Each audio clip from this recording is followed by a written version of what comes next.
Samaran ang driver sa wing van truck nga kargadog semento dihang nabangga kini sa poste sa Purok Size Bagong Kahayag, Lakewood, Zamboanga del Sur, pasado alas 9 kaganyang buntag Hulyo 20. Ang driver gila nga si Jupiter Suan Pereo, 32 anyos, residente sa Kapatagan, Lanao del Norte.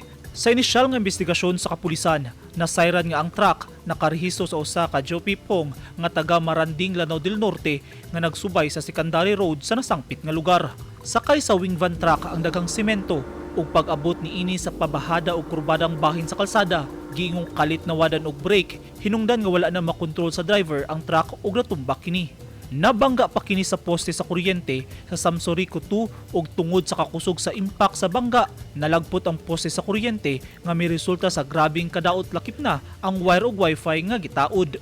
Sa Facebook post sa Igmat Lakewood, Zamboanga del Sur FB page, makita nga nagkatag ang kargang semento ug dunay backhoe aron motabang paghawas sa natumbang nga van.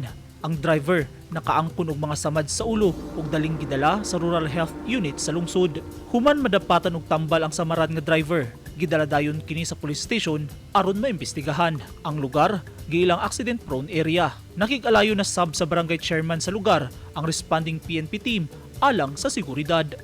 Eugene Hinutan, Newsline Philippines. Stay safe.